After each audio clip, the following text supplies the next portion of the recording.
Nomad Podcast. Ben, how you doing? I'm good, man. How about you? So my first question for you is, when and why did you get into Bitcoin, and how did you end up with being like the biggest YouTuber in Canada, right? So what's your story, man? So I it's kind of a weird story, but I used to teach little kids how to break dance for like a decade. Wow. Yeah.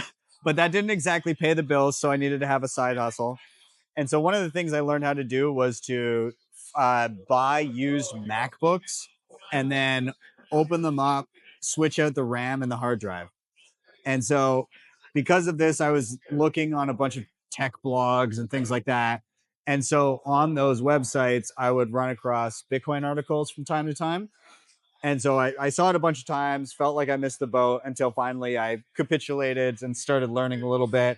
Followed by 2 years of being really annoyed I could never find video tutorials because there were none. And so I just had to kind of figure it out. And once I figured out stuff on my own, I was comfortable enough to start making videos myself because I figured people would need them. And yeah, I guess the channel did well because it was a need. I was addressing a need I wanted filled. And I guess over time, people also needed much of the same. And here we are. So it's been 8 years of doing the YouTube channel, and I'm very happy to see now a lot more people starting to do educational content. So which brings me back to my second question. You show basically what you do. You show Lightning wallets and all that stuff. So what for you personally is the best and simplest Lightning wallet there is? Because you said a lot of Satoshi sometimes, but yeah, it's a hard question because there's kind of two answers. It's like, what is the simplest and what is the most self-sovereign, and those are totally two different answers. And so I'm trying to find a middle ground that can start people off really simply, where they don't have to worry about lightning channels and fees and all that, but lead themselves towards self-custody.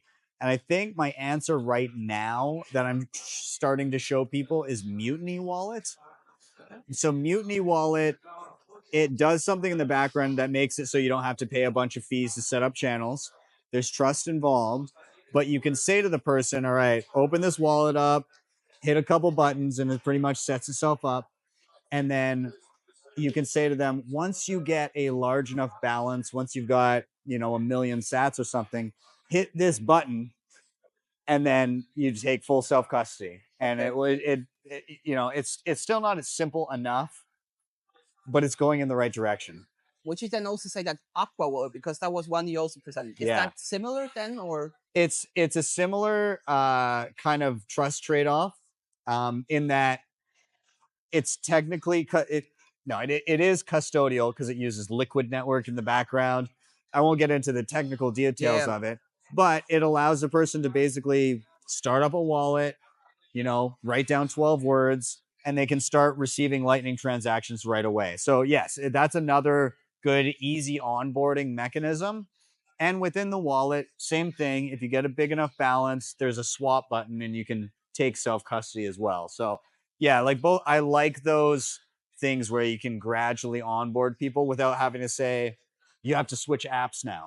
Or get into Bitcoin now. Yeah, exactly. So my final question for you is, when you were at the Freedom Trucker protest thing in Canada, you went to jail for basically. I didn't go to jail. You didn't go to jail? No, I didn't. You get arrested though. I had some interesting interactions with police and lawyers and other things. Okay. There were a bunch of us that were raising funds for the truckers. Okay. We got a lot of donations, like over $1 million worth of Bitcoin donations. Most of that got handed out directly to truckers with care packages where they could take their own self-custody of the Bitcoin. Some of it got seized in an unfortunate moment, but that was maybe about 30% of it, which is now kind of sitting in an legal escrow, waiting, the outcome of a lawsuit that happened. But yeah, it was while I didn't get arrested, I didn't get my bank account shut down. A couple other guys that I was working with did.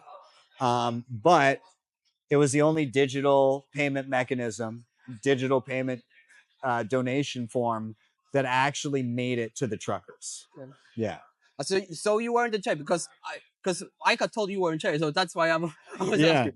Yeah, no, I didn't end up in jail or anything like that.